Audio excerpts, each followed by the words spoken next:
The room was silent except for the faint shuffle of papers as the lawyer, Mr. Johnson, adjusted his glasses and turned towards Vanessa with a smile that felt a little too forced. The moment he handed her the check for $10 million, it was like everything else in the room faded away. My mother's eyes sparkled with satisfaction, and my father nodded with approval, as if everything was finally in order. They both turned to me, their smiles sharp and rehearsed. "Go earn your own," they said, their voices cold as ice. I didn't cry. I didn't flinch. I simply stared at the polished wooden table in front of me, pretending I couldn't hear the thunder of my pulse in my ears. But deep down I knew. This wasn't just about the money. It was something much bigger, something more personal. And that's when it hit me. As Mr. Johnson started to gather his papers, a figure in the back of the room caught my eye. An older man in a gray suit. He stood up with the kind of calm authority that made everyone pause. "There's one more document," he said, his voice steady but carrying a weight that immediately pulled everyone's attention. He unfolded a worn envelope, the edges frayed from years of handling. The envelope was unmistakable, my grandfather's handwriting. My heart skipped a beat. The atmosphere shifted in an instant. My mother's smile faded, her posture stiffening. My father's fingers twitched. Vanessa's eyes narrowed, her hand tightening around her check. No one had seen it coming, not even me. That envelope? It was about to change everything. The lawyer placed it in front of us, the seal still intact. It felt like the calm before a storm that had been brewing for years. The air was thick with tension as my grandfather's past, his secrets, and his final wish hung over us like a dark cloud. As the lawyer prepared to read the document aloud, my mind flashed back to the last time I'd seen the ranch, the place where it all began. It had been over a year and yet nothing had really changed. The gravel crunched under my boots as I stepped out of the car, the familiar sound of the wind chimes on the porch now a hollow echo of the past. The ranch had always been a place of comfort, but now it felt like a place I had outgrown, a place where I wasn't sure if I even belonged anymore. I walked up to the door, the white paint chipped, the magnolia trees leaning a little too far to the east. It was all so familiar, but I didn't feel welcome. When the door creaked open, I half expected silence, but instead, I heard my grandmother's voice, sharp and unwavering. "So, you finally decided to show up." Her words were like a slap to the face, but I didn't react. I stood frozen, trying to read her expression. Some kind of warmth, relief, maybe even confusion, but there was nothing. Just coldness. Coldness that had settled between us for years. "Grandma," I asked, stepping closer, my voice softer now. "What's going on?" Her arms were crossed and her jaw was set like stone. "They told me you were too busy, that you didn't want to be bothered, that you had a new life." Her voice cracked but quickly hardened again. "Your grandfather called for you, Claire. Every day on his deathbed. He asked for you." I swallowed, my throat dry. "That's not true," I said, my voice barely above a whisper. "I tried to call. I came by in March. Vanessa was here. She said no one was home." Grandma's eyes narrowed, her gaze unwavering. "We were here. We were always here." The words hit me like a punch in the stomach.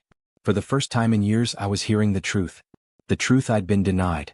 As she turned and walked into the house, I followed her, the air inside thicker, as though the walls were holding their breath. The silence was overwhelming. She returned with a worn leather notepad, something I hadn't seen in years.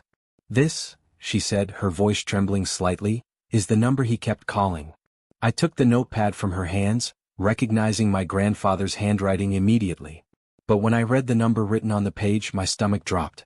It wasn't mine. Not even close. "Grandma," I said, stepping back. "This isn't my number. I've had the same one since college." She looked at the notepad, her brows knitting together. "They told us you changed it, that you didn't want to be tracked down, that you were ashamed of us." "No," I said firmly, my voice gaining strength. "They lied to you. They cut me off from you on purpose." Her hands trembled as she sank into the floral armchair by the fireplace. "They told me the funeral was at noon," I whispered. "I got to the church and it was empty." Grandma looked up at me, her face pale. "The funeral was at 9 o'clock, she said softly. My breath caught in my chest. I would never have missed his funeral. Never. The silence between us was suffocating. And that's when I felt it, a crack in the dam. My chest tightened, my vision blurred. I sank next to her, clutching her hand like I was a child. "I didn't know," I said, the words barely escaping my lips. "I didn't know he was even sick until it was too late." Her hand brushed mine, a soft gesture of comfort. "We know the truth now," she said, her voice steady. "That's what matters. We know." We sat there for what felt like hours, the silence thick with everything unsaid. The clock on the mantel ticked loudly, each second stretching into eternity as I sat there, still clutching my grandmother's hand. Outside, the wind had picked up, carrying dry leaves across the porch, rustling them like distant memories, reminders of the time I'd lost with my family. Then, the quiet was broken by the sound of footsteps. Heavy, deliberate. The doorbell rang and Grandma's hand squeezed mine before she stood up. "Stay here," she said, her voice low, almost reverent. "I'll call you when it's time." I stayed in the kitchen, tracing my finger along the edge of the wooden table, the same table where Grandpa used to sip his morning coffee while reading scientific journals I sent him from college.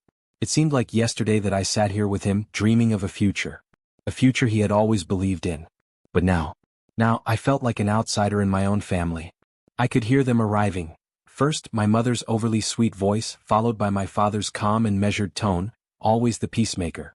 Vanessa's sigh was unmistakable, dismissive, as though this whole situation was beneath her. "Seriously? This couldn't have waited until after the estate finishes processing?" she muttered. Then silence. Thick. Oppressive. Grandma's voice broke the stillness, colder than I had ever heard it. "Please sit down." I stood up as the door creaked open again, but this time, it wasn't just anyone who entered. The lawyer, Mr. Harold Keene, stepped in with a steady, professional air. The moment he walked in, I felt the weight of the room shift again. This wouldn't be an ordinary reading of the will. I could feel it in my bones. "Mr. Whitman's instructions are clear," he said, his voice smooth but firm. "This must be done properly. No one may leave until everything is read." The room fell silent once more, the tension palpable. My family sat there, exchanging glances, their expressions shifting from curiosity to suspicion. They didn't know I was here. They didn't know what was coming. And neither did I. But I had a feeling it wasn't going to be good. Grandma gestured for me to come in. My heart was pounding in my chest. I knew this was it. This was the moment that would change everything. As I stepped into the living room, all three of their heads turned in my direction. My mother's smile froze, her eyes wide with shock. My father's jaw tightened. He always did that when he was trying to mask his nerves. And Vanessa. Vanessa's face went pale. She looked like she'd seen a ghost. I stood tall, shoulders back. If they expected me to cower, they were in for a surprise. I wasn't the same quiet girl I used to be. Not anymore. "Claire," Grandma said softly, her voice steady. "Sit down." I took a deep breath and walked over to the empty armchair across from them. As I sat down, I could feel their eyes boring into me. Their confusion, their fear, it was all so painfully obvious.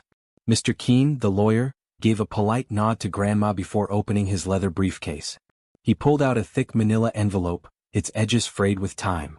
He cleared his throat and began reading the last will and testament of Walter R. Whitman. I could feel my family's breath catch as he read out the familiar names. "To my wife, Margaret Whitman," he began, "I leave our family ranch, the house, and sufficient funds for her comfort and care. She knows how to find the rest." My mother barely blinked. This was exactly what she expected. This was her inheritance. But then he turned the page. "To my granddaughter, Claire Whitman," he continued, the room tightening as his voice grew steady. "I leave the Whitman Research Annex located at 317 Laurel Creek Road, Charleston, including all laboratory equipment, funding accounts, active research patents, and intellectual property currently filed under Whitman Innovation." There was a sharp intake of breath from my mother. She looked quickly at Vanessa, her eyes wide with disbelief. My father's lips pressed into a tight line, but he didn't speak. Vanessa, on the other hand, was already on her feet, her chair scraping loudly against the floor. "What?" she spat, her voice raw with shock. "She gave her the annex?" Vanessa's voice shook with a mixture of disbelief and rage. "That's insane. You told me it would all be mine. That if I just kept visiting him, if I smiled and played nice, everything would be mine." My mother didn't say a word. She simply stared at the floor, avoiding my gaze. I sat there, silently watching the chaos unfold. I had never seen my family unravel quite like this. It was as if all the hidden truths were being exposed, one by one. They hadn't counted on me on this. Mr. Keene's voice broke the tension. "There is more," he said, his calm demeanor unshaken. Everyone went still, the air thick with anticipation. "And finally," he continued, "the remainder of my estate, financial holdings, stocks, and retirement funds shall be divided equally between my two granddaughters, Claire and Vanessa Whitman." It was a bombshell, quiet but explosive. The shock on Vanessa's face was immediate. The anger. the confusion. But there was something more. Something deeper. And it was that something that made me realize how far the manipulation and lies had gone. I looked at Vanessa. My own sister. The one who had always seemed to have everything. The one who was the golden child. But not anymore. Mr. Keene paused and turned the page. Mr. Whitman also left a personal letter for Claire, he added, looking directly at me. It was written just a week before his passing. My heart skipped a beat. The letter. The one I had always been told didn't exist. Grandma handed him the letter, the creases on its surface worn from years of handling. The lawyer unfolded it slowly, his hands careful. As his voice echoed through the room, each word felt like a hammer hitting my chest. To my dearest Claire, he began, if this is being read, then I am no longer by your side. But my belief in you remains stronger than ever. It hit me like a wave, that letter, the words that came from my grandfather. All these years I thought I was forgotten. I had been wrong. He continued, you were always the quiet one. The thinker. The one who asked why when no one else would. You built your own truth in a family that never honored yours. Each line he read felt like it was lifting something heavy off my chest. My mother's face paled, and I could feel her shifting uncomfortably in her chair. Mr. Keene continued, you were never a mistake, Claire. You were the legacy I was proudest of. Tears blurred my vision, but I didn't wipe them away. I wanted them to see. I wanted them to hear every single word. The tension was unbearable now. My family could no longer deny it. They had been caught in their lies, their manipulation. But what would they do next? The lawyer's voice rang out clearly, each word landing heavier than the last. I saw the way you clutched that little notebook when you were 7, tracking how long it took raindrops to fill a glass. I saw how your face lit up when you discovered patterns, while everyone else only saw distractions. I froze. The memory came rushing back. Sitting in Grandpa's study, my little notebook on the table, filled with observations, equations, and messy drawings. I could hear his voice in my head, telling me I was a scientist, that one day, my curiosity would lead me to something incredible. But none of them ever understood. Not my mother, not my father. They only saw me as a nuisance, someone to push aside. The lawyer continued reading, his tone unwavering. I saw the way your joy dimmed when your mother brushed you off. The way your father changed the subject every time you shared something you were proud of. I didn't look at them. I couldn't. My heart was pounding, and for the first time in my life I felt a sense of validation, a sense of being seen. For so long I'd been the invisible one. The one who didn't matter. And while I can't undo the damage, Mr. Keene continued, his voice softer now, I can give you something that is entirely yours. A place to build freely, without apology, without their shadows. Tears welled up in my eyes, but I refused to let them fall. The letter wasn't just a gift, it was a declaration. A declaration that I didn't need to live in their shadows anymore, that I didn't have to be the quiet one, the overlooked one. Grandpa, I whispered, my voice breaking for the first time in years. Vanessa shifted uncomfortably in her seat, her arms folded tightly across her chest. I don't get it, she muttered, her voice tight with frustration. He gave her everything? The annex, the patents, the research? That was mine. I'm the one who spent time with him. I'm the one who stayed. Why didn't he leave everything to me? The bitterness in her voice was like acid. I could hear the jealousy, the desperation to cling to the idea that she had been the chosen one. But the truth was now impossible to deny. I wasn't the mistake she and our parents had made me out to be. I was the one who had earned this, who had the potential to honor Grandpa's legacy. My mother's hands were twisted in her lap. She couldn't look at me. I could see her crumbling piece by piece. She had spent so many years manipulating the narrative, painting me as the outsider, the one who didn't care. But now that story was unraveling in front of her eyes. It's not fair, Vanessa hissed, her voice cracking. I was promised everything. I was supposed to be the one who got it all. You were never supposed to be part of this. Her eyes burned with rage as she turned to face me. I didn't flinch. You were never the one who deserved it, I said, my voice calm but firm. You played the role they gave you. The obedient daughter, the one who smiled and followed the script. But Grandpa? He knew the truth. He always did. The silence that followed was thick, suffocating.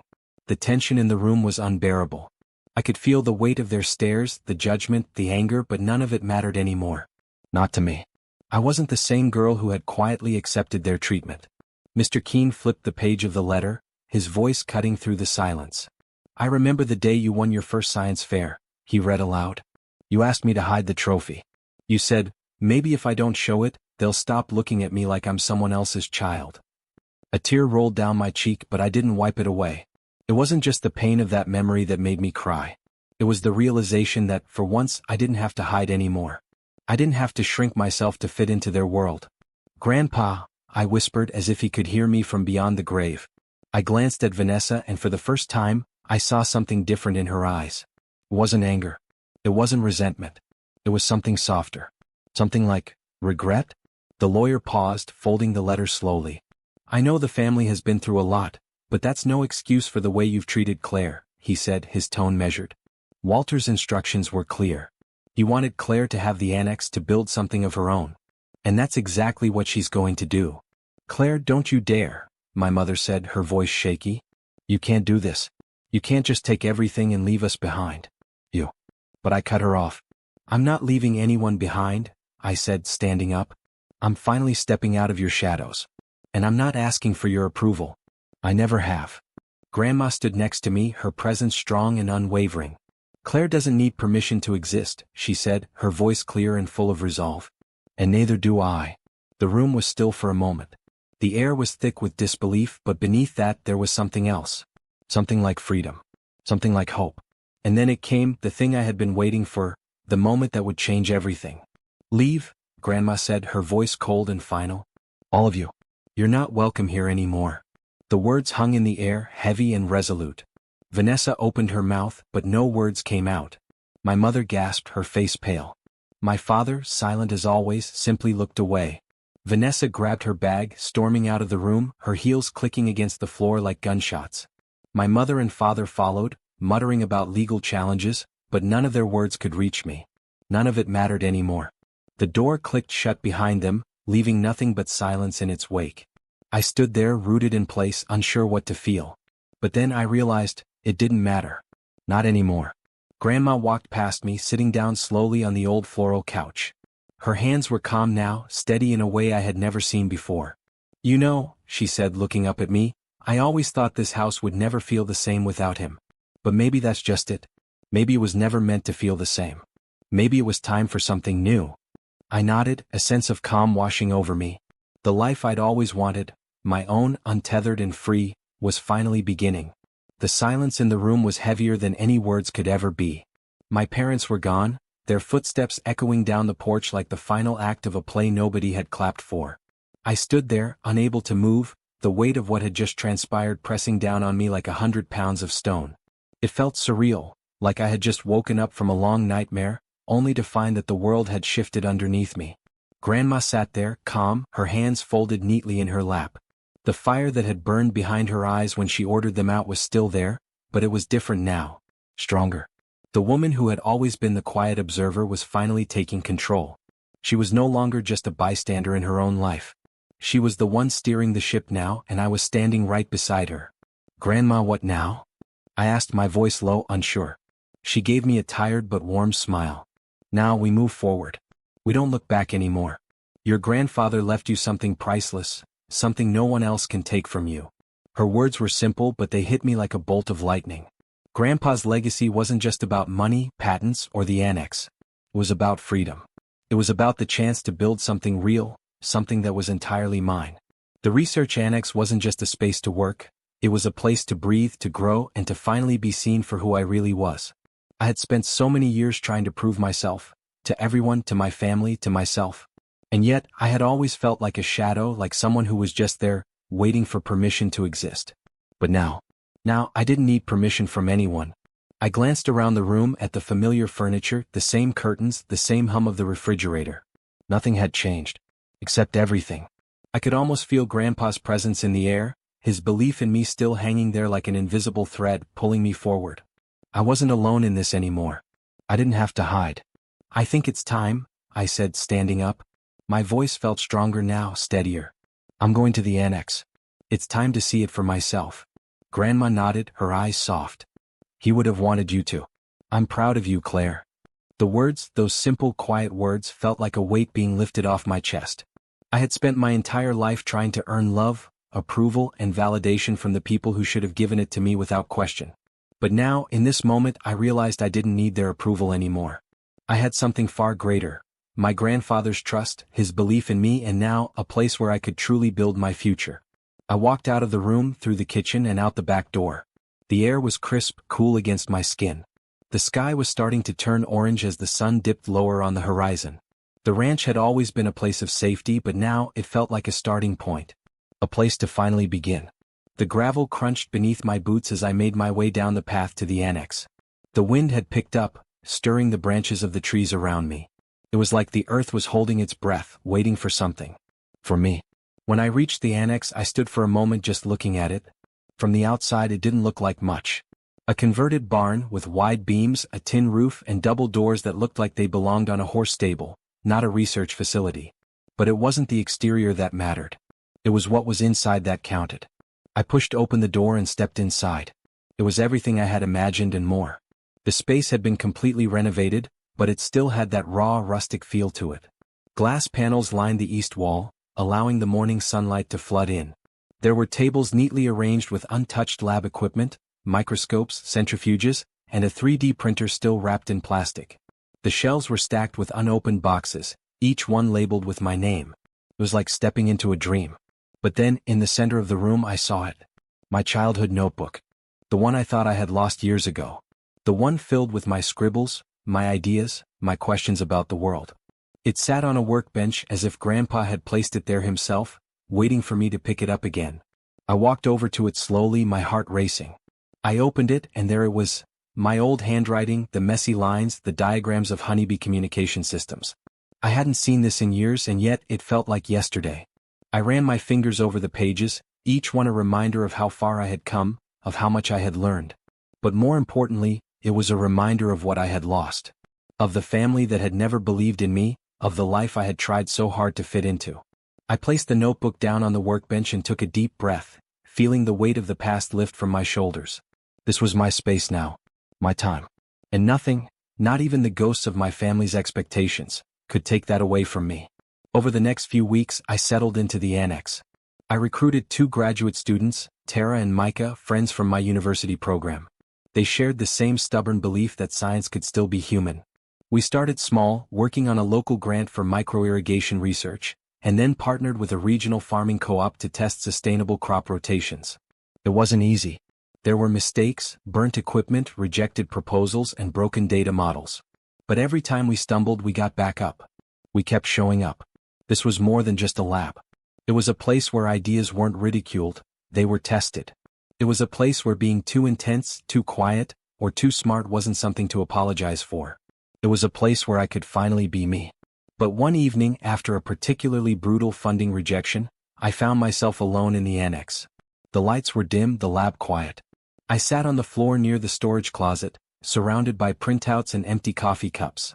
I pulled out Grandpa's letter, the one I had kept from the reading. I unfolded it carefully, reading the words once more. You wrote your own role. It wasn't just encouragement. It was instruction. And that night, I wrote something new, a proposal for a youth science program based in rural schools. A program for kids like I used to be. Quiet. Curious. Overlooked. We called it the Little Scientist Initiative. The next few months passed in a blur of activity, filled with long days of research, late-night brainstorming sessions with Tara and Micah, and the occasional breakthrough that reminded me why I was here. The annex, which had once been just a building, was starting to feel like home, a real home this time. A place where I could breathe, where my mind could run wild without fear of judgment or rejection. The Little Scientist Initiative was starting to take shape, slowly but steadily. We had secured our first funding, a small grant from a local agricultural association to fund research on microirrigation systems. It wasn't much, but it was a start. A sign that the work we were doing had value. I worked day and night, pouring my energy into the program. We recruited a group of 12 students from nearby towns, kids from schools where resources were limited, where textbooks were outdated, and science experiments were a luxury few could afford. But they had something else. Something that I knew all too well. They had curiosity. They wanted to know why things worked the way they did. They wanted to discover. I gave each of them a leather-bound notebook, a replica of mine from when I was their age, and on the first page I stamped Grandpa's words. Write the things they don't understand. One day the world will. It became our motto, our mantra, and slowly the kids began to thrive. They didn't just ask questions, they searched for answers. They explored, they tested, they failed, and then they tried again. The joy in their eyes when they made a discovery was nothing short of magical. It was the same joy I had felt all those years ago, when Grandpa had first nurtured my curiosity. The annex began to take on a life of its own. The research expanded beyond just microirrigation. We began working on new projects, sustainable farming methods, environmental impact studies, and even a partnership with a regional farming co-op to test crop rotations. But what truly fueled me was the program, seeing those kids grow in ways I had never imagined. One afternoon, after a particularly grueling week of lab work, I sat down in the quiet of the annex, just me and the hum of the equipment. That's when I saw her. Amber. She was a shy girl, barely 13, her hair always in her face, her notebook filled with jumbled observations about honeybees. She had always been quiet, but today she approached me with a hesitant smile. She handed me a few pages, her hands trembling. They're not perfect, she said, her voice barely above a whisper. But I think they're right. I took the pages from her hands, looking over her calculations. She had been tracking bee behavior, studying the patterns in their movements and interactions. It was raw, unpolished work, but there was brilliance in it. She had noticed something no one else had, something subtle, something that would have been overlooked by anyone else. Amber, I said softly, this is incredible. You're on the right track. Her eyes widened, disbelief mixing with a touch of pride. You really think so? I smiled, feeling a rush of emotion. I know so. She stared at me for a moment, and then a small, tentative smile spread across her face. I can keep going, right? You think I could really do this? I nodded. Of course. This is just the beginning. You're going to change the way we look at this. Amber's eyes lit up, a spark of excitement igniting in her that I hadn't seen before. She had always been shy, unsure of herself, but now for the first time she saw the possibility of her own future in science. And it wasn't just about the science. It was about belief. Belief in her own potential. Something I had never been given but now I could give to her. As the weeks passed, Amber wasn't the only one who blossomed. All the students began to find their voice, their passion. The program was growing not just in size but in purpose. It wasn't just about research anymore. It was about giving these kids the tools they needed to see themselves as capable, as worthy of pursuing their dreams, whatever those dreams were. But despite the success, there were still moments of doubt. There were still days when I wondered if I was doing enough, if I was worthy of this legacy. I had grown so used to living in the shadow of my family's expectations that sometimes, it was hard to shake the feeling that I was just pretending. That at any moment they would come back and tell me I didn't deserve any of this. One evening, after an especially tough day, I found myself standing by the window, staring out at the sprawling fields beyond the annex. The sky was painted in shades of pink and orange as the sun began to set. It was beautiful, but it also felt like the calm before the storm. Are you okay? Tara's voice broke through my thoughts, and I turned to see her standing in the doorway, a concerned look on her face. I'm fine, I said, though I wasn't entirely sure I believed it myself. Tara stepped closer, her gaze steady. Claire, you've come so far. Don't doubt yourself. You've built something here. Something real. I smiled at her, but it didn't quite reach my eyes. Sometimes I wonder if it's enough. If I've really earned this or if it's all just a dream. Tara reached out and placed a hand on my shoulder. You've earned every bit of it. And you're not alone in this anymore. We're in this together. Her words grounded me, giving me the strength I needed to keep moving forward. She was right. I wasn't alone. The annex, the program, it wasn't just mine. It was all of ours. We were building something bigger than ourselves. Something that would last. I know, I whispered, a sense of clarity beginning to settle over me. I'm not alone. And I don't have to prove anything to anyone anymore. Tara smiled and squeezed my shoulder. Exactly. And you're doing great. I took a deep breath and turned back to the window, my heart lighter than it had been in months. For the first time I felt like I was exactly where I needed to be. And it wasn't just the annex. It wasn't just the research or the program. It was something deeper. It was the realization that I had finally found my place in the world. I wasn't a shadow anymore. I was here. The weeks turned into months, and slowly what had once been a small, struggling idea blossomed into something real. The Little Scientist Initiative wasn't just a program, it had become a beacon for kids from towns forgotten by progress, places where ambition had long since been extinguished. Here in the annex, those kids found something else, a chance. But as the program grew, so did the pressure. The annex wasn't just a lab, it was my responsibility. Every research project, every test, every grant application, it all fell on my shoulders. And for the first time I felt what it was like to have something at stake. To have people looking at me, waiting for me to succeed. It wasn't just the kids who had expectations. Tara and Micah were with me every step of the way, but their eyes sometimes carried the weight of an unspoken question. What next? The answer was always the same. We keep pushing forward. But there were days when I could barely hold on to that belief. When the failures stacked up, when the data didn't align, when the grants were rejected, and the world outside felt like it was closing in on me. I would sit at the workbench, staring at the microscope or the data tablet, but my mind would wander. To the life I had left behind. To the family that had never believed in me, that still viewed me as an afterthought. The winds had changed, but the storm inside me was still there. The old fears, fear of failure, fear of not being good enough, fear of disappointing Grandpa, whispered in the back of my mind. The longer I spent in the annex, the more I realized how much I had internalized the belief that nothing I did could ever be enough. That I would always be searching for validation from the people who had never truly given it to me. One evening, after a particularly grueling day in the lab, I found myself walking to the back of the annex. The wind was picking up, brushing dry leaves across the field like restless memories. The sun had just dipped below the horizon, leaving the sky painted in streaks of orange and purple. I felt an overwhelming sense of exhaustion, both mental and physical. My feet carried me to the old bench that Grandpa had built, the one I used to sit on as a child, watching him work on his experiments. I sat down, leaning back against the bench, my legs stretched out before me. The cool evening air felt like a balm against my fevered thoughts. The silence was broken only by the sound of my breath and the distant rustling of leaves. "You look like you've been carrying the weight of the world on your shoulders," a voice called out from behind me. I turned to see Tara walking toward me, a concerned look on her face. "I think I have been," I admitted, sitting up and brushing the dirt off my jeans. "It's just, everything feels so much bigger now. The annex, the program, the expectations. Sometimes I wonder if I'm really cut out for this." Tara sat down beside me, her gaze soft but steady. "You've built something incredible here, Claire. Something no one else could have built. You're doing this even when it's hard. Especially when it's hard. That's what makes you strong." I sighed, leaning back again. But what if it's not enough? What if I'm just waiting for something to fall apart? Tara was quiet for a moment, her gaze fixed on the stars above. "You're not waiting for anything to fall apart. You're building something. And building means taking risks. It means putting your heart and soul into it even when you're scared. Even when you're tired. You can't control everything, Claire. But you can control what you do next."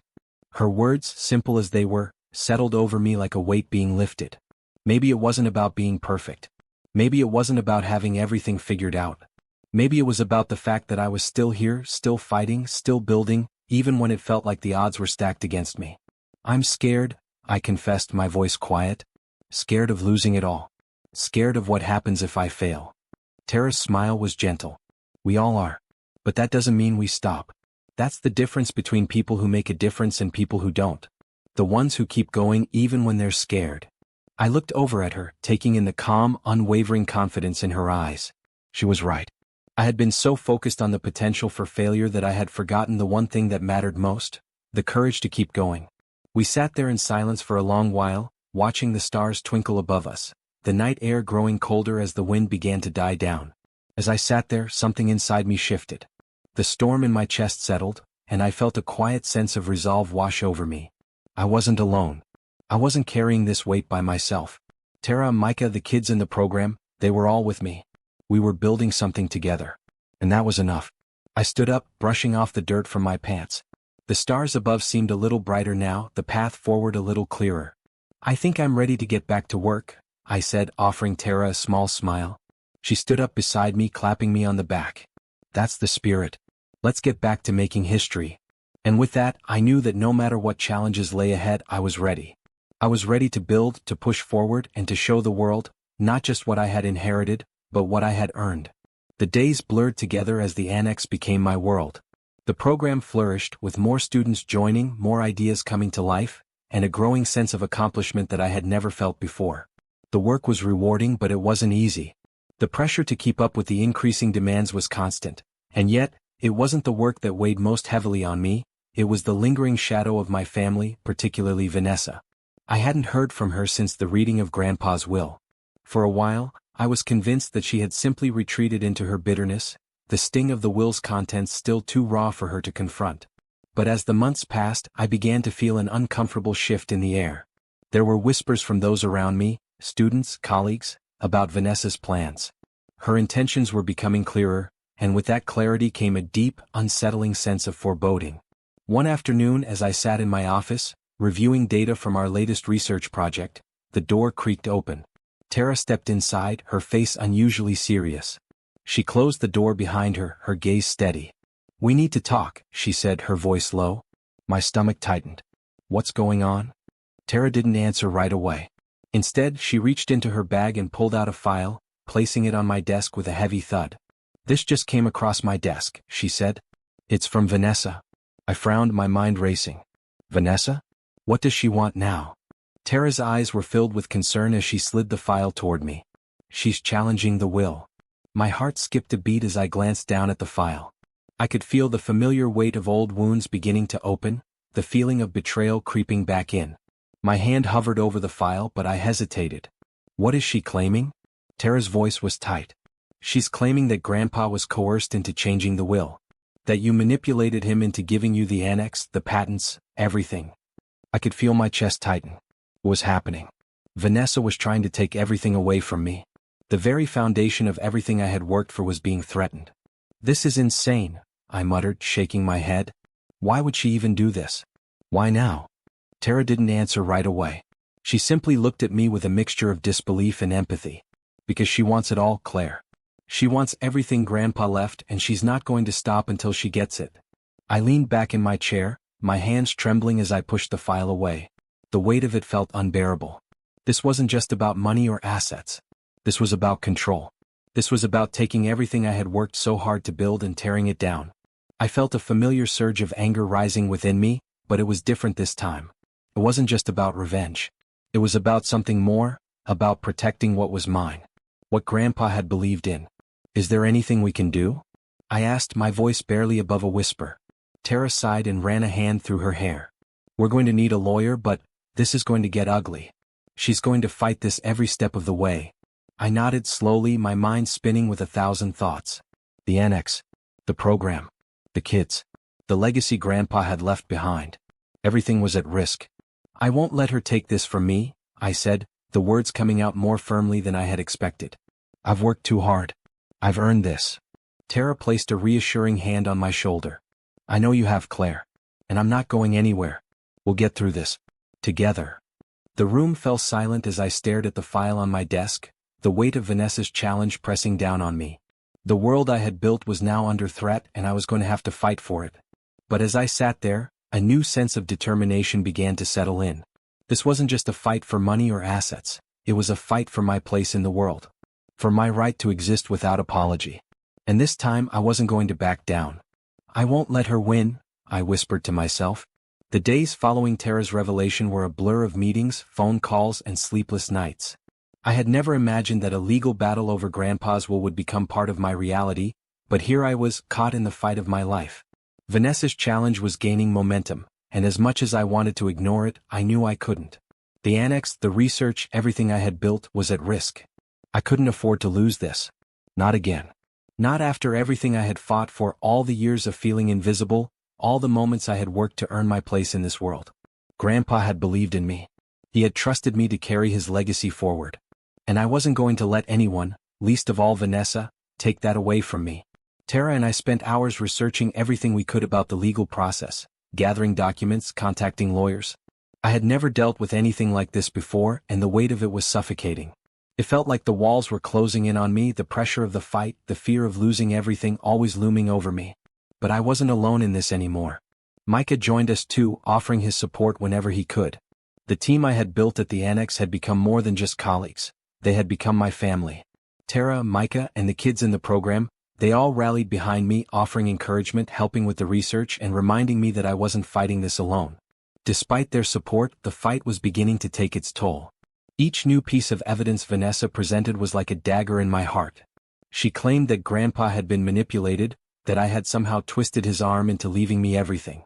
The accusations stung, not because I was guilty, but because I knew she was trying to destroy everything I had worked for. I remember one evening, sitting at the desk in my office, staring at the documents scattered in front of me. The case was escalating, and I could feel the strain of it settling into my bones. The weight of the annex's future was heavy, the fear of losing it unbearable. I leaned back in my chair, rubbing my eyes, trying to focus. But every time I closed my eyes, all I could see was the face of my family, my mother, my father, Vanessa, looking at me with cold eyes as if my phone buzzed, pulling me out of my thoughts. It was a message from Tara. "We've got a meeting with the lawyer tomorrow. We need you there." I sighed, pushing myself out of the chair. It felt like I was running on empty, but I knew I had no choice but to keep going. There was too much at stake. The next morning, I walked into the law office, feeling the weight of the world on my shoulders. Tara and Micah were already seated, waiting for me. As I sat down, I noticed the somber look on Tara's face. "We've got a lot to work through," she said, her voice low. "Vanessa is pulling out all the stops. This isn't going to be quick or easy." I nodded, my throat tight. I had known it wouldn't be easy, but hearing the gravity of the situation from Tara only made it more real. The lawyer, a sharp woman named Sarah, looked over at me. "We need to prepare ourselves for what's coming," she said. "Vanessa's claims are serious, and she has the resources to make this a long and drawn-out process. Didn't belong." "I won't back down," I said firmly, my voice strong despite the fear creeping in. "I didn't manipulate anyone. This is mine because I've earned it.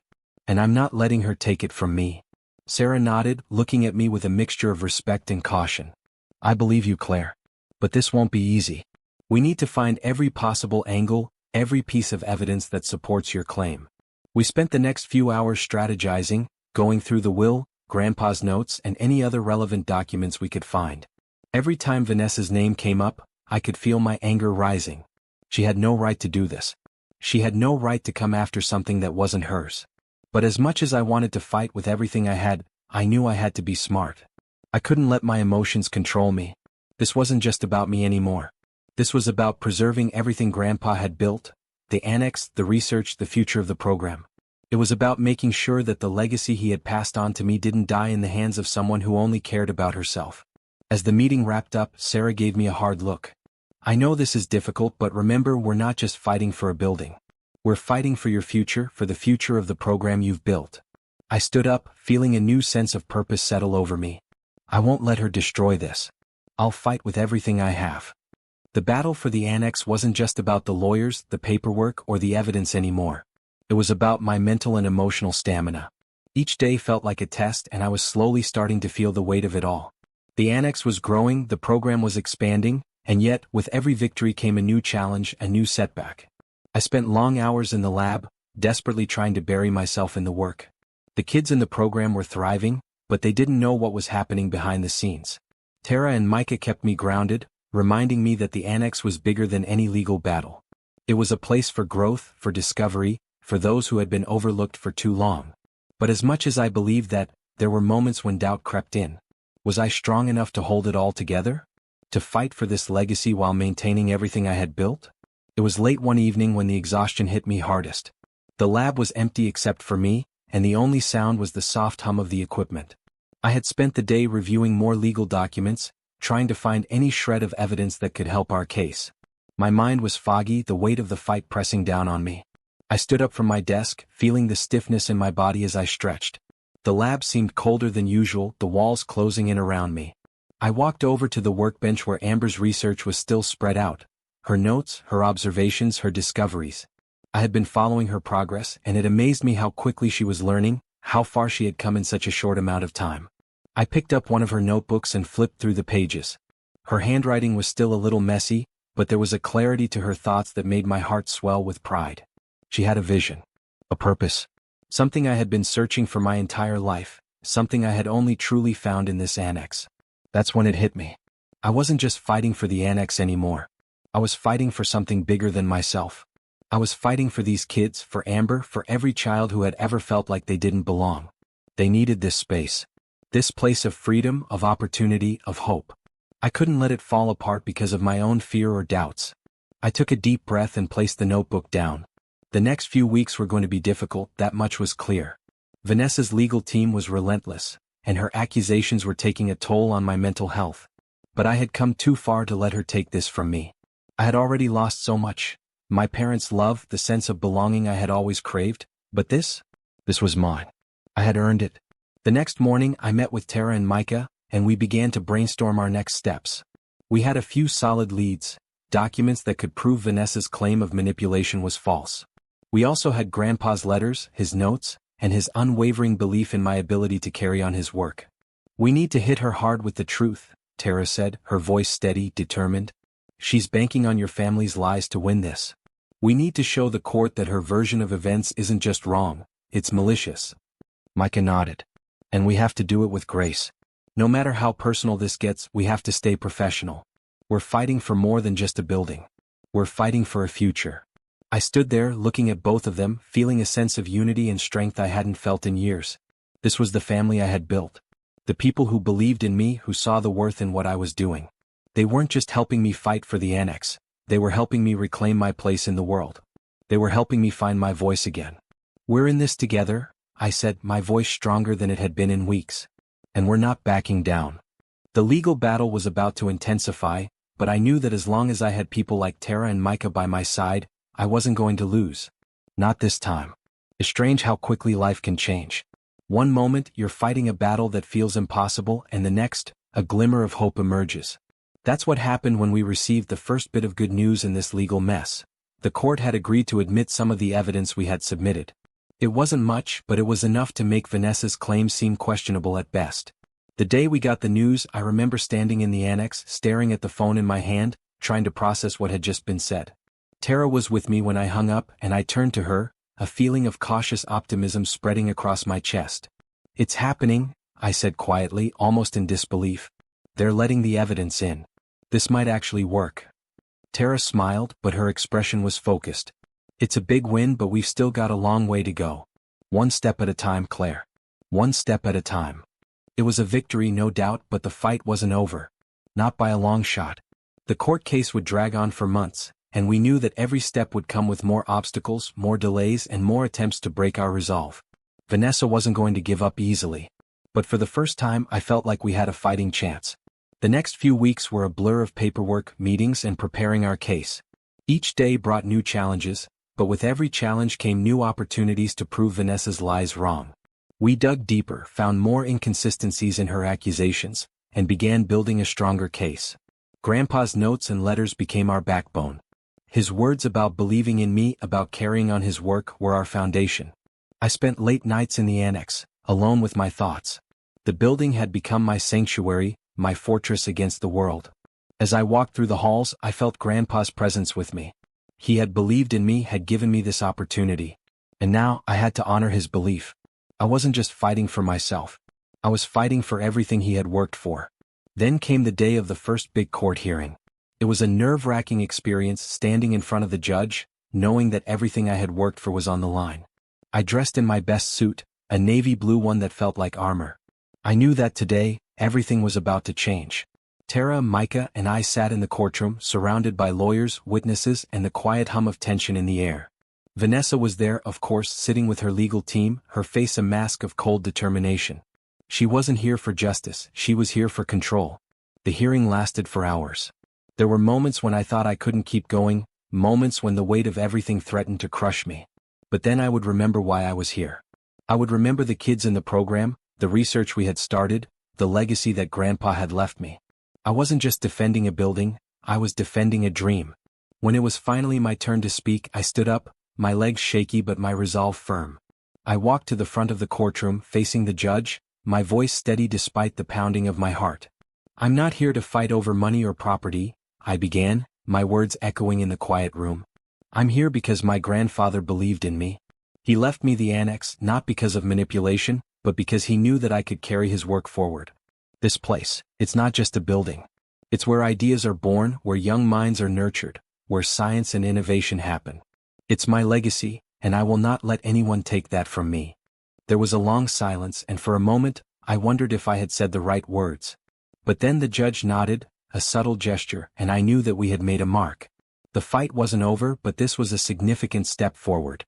The next few days passed in a daze, as we awaited the judge's ruling on whether the evidence would be admitted into the full trial.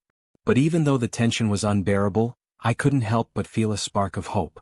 This wasn't just about winning in court. It was about standing up for what was right. And for the first time in a long while, I felt like I was on the right side of history.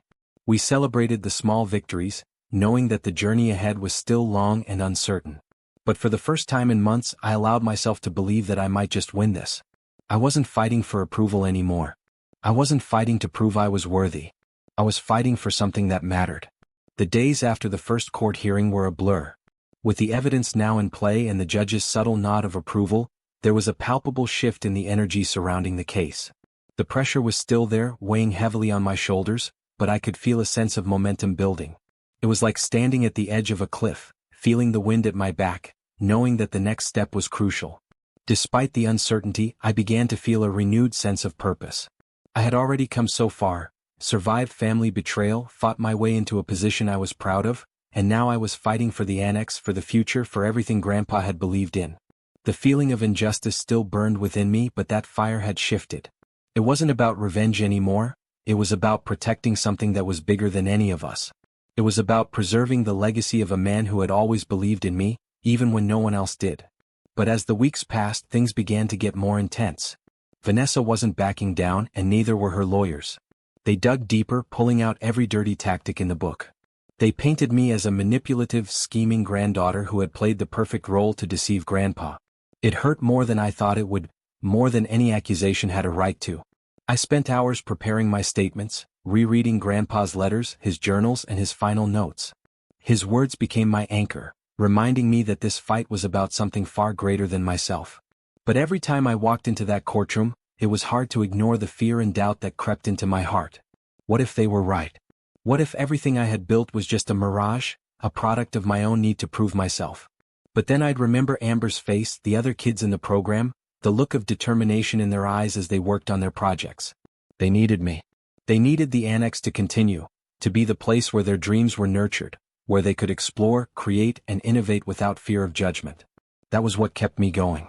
The future. The kids. The legal battles took a toll, though. I started to feel the weight of it all, late nights in the annex, constant meetings with lawyers, and the nagging feeling that everything could collapse at any moment. There were days when I didn't want to get out of bed. Days when the thought of facing another day in court felt too much to bear. But there was one moment, one small, simple moment, that changed everything. I was sitting in the annex late one night, staring at the stack of legal papers in front of me. The clock ticked loudly in the silence, the only sound in the otherwise empty room. I felt the weight of everything, my past, my family, the annex, the program, pressing down on me. My phone buzzed, pulling me out of my thoughts. It was a message from Tara. "Come outside. I've got something for you." Curious, I stood up, stretching the tension from my muscles, and walked outside into the cool evening air. Tara was standing on the steps, a smile on her face. In her hands she held something wrapped in a cloth. "What's this?" I asked, taking a step closer. "Something to remind you why you're doing all of this," Tara said, her smile warm and reassuring. She unwrapped the cloth to reveal a small framed photo of Grandpa, one of the few I had left. It was from the day I had won my first science fair, the day I had proudly held up my trophy. Grandpa had been standing beside me, his hand on my shoulder, looking at me with pride. It was one of the few times I had felt truly seen by him. I took the photo from Tara's hands, my throat tight. "Where did you find this?" "It doesn't matter," she said, her voice soft. "What matters is that you remember why you started. Grandpa believed in you. And you're doing this for him. For yourself. For everyone who's ever been told they couldn't do something." The photo, though small, felt like a weight lifting from my chest. It was as if Grandpa was standing beside me once again, reminding me of the truth I had almost forgotten. This was never about proving anything to anyone. It was about carrying on his work. About continuing the legacy he had entrusted to me. I looked up at Tara, my eyes filled with gratitude. "Thank you." She smiled and patted my shoulder. "Anytime. Now let's go win this." With renewed determination I returned to the annex. The case wasn't over and the fight was far from done. But for the first time in weeks I felt clear-headed. I wasn't just fighting for the annex anymore. I was fighting for the future of the kids who believed in themselves because I believed in them. I was fighting for a place where innovation, creativity, and curiosity could thrive without fear of judgment. The battle ahead was going to be hard, but now I felt ready. I had something stronger than any legal document or courtroom argument. The belief that I was on the right side of history, carrying a legacy forward that was worth fighting for. The courtroom was quieter now. The judge had set the date for the final hearing, and the tension in the air was almost palpable. I could feel it as soon as I walked in, the weight of all the eyes on me, Vanessa's, her lawyers, my own team's, all focused on what was about to unfold. This was it. The final chapter of the battle for the annex, for Grandpa's legacy, and for my own future. Vanessa was sitting at the other side of the courtroom, her arms crossed, her expression colder than I had ever seen it. The distance between us had never been more apparent. She was still holding on to the belief that everything should be hers, that the annex, the legacy, was something she could simply claim by force. But I knew better now. She didn't understand what it took to build something like this, to fight for it every single day. She didn't understand that this was about more than money or status. This was about truth, and it was about the future. The moment the judge entered, the room went silent. The weight of what was about to happen hung in the air like a storm cloud, ready to burst. My lawyer, Sarah, stood up, her voice steady and strong as she addressed the court. Your Honor, we're not here to argue about money. We're not here to rehash the past. We're here to make it clear that the wishes of the late Walter R. Whitman were his own. He believed in his granddaughter, Claire Whitman, and he entrusted her with the annex, because he knew she would carry on his work. We ask that you honor his final wishes and allow her to continue the legacy he left behind. Vanessa's lawyer stood up next, his tone sharp and accusing. Your Honor, we contest this claim. We believe the will was altered under duress and that Claire Whitman manipulated the situation to her benefit. We believe she took advantage of a vulnerable man. My heart raced as the tension in the room thickened. Vanessa's accusations felt like a punch to the gut. She wasn't just attacking me, she was attacking everything I had built.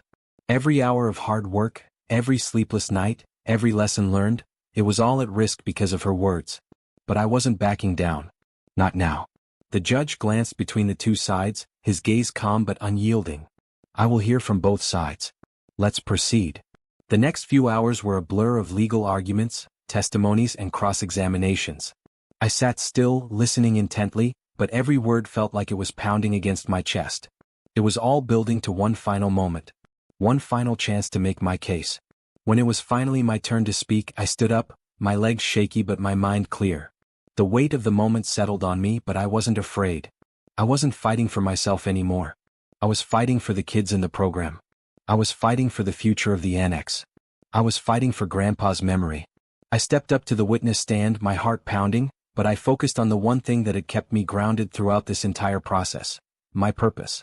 Your Honor, I began, my voice steady, I am not here to argue about what's fair or unfair. I'm here because my grandfather believed in me. He trusted me with the annex, with his legacy, because he knew I would carry it forward. This place isn't just a building. It's where we teach kids to think, to create, to explore. It's a place where young minds can grow and dream without fear of being judged. I paused, looking around the room, meeting the eyes of the judge, my lawyer, and even Vanessa's. My grandfather didn't leave me the annex because I was his favorite. He left it to me because he believed in my potential. He believed that I could make a difference. And that's what I've been trying to do.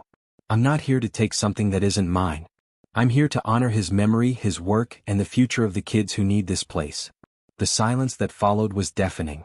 I could feel the eyes of the court on me, and I knew that everything I had said was true. This wasn't about money.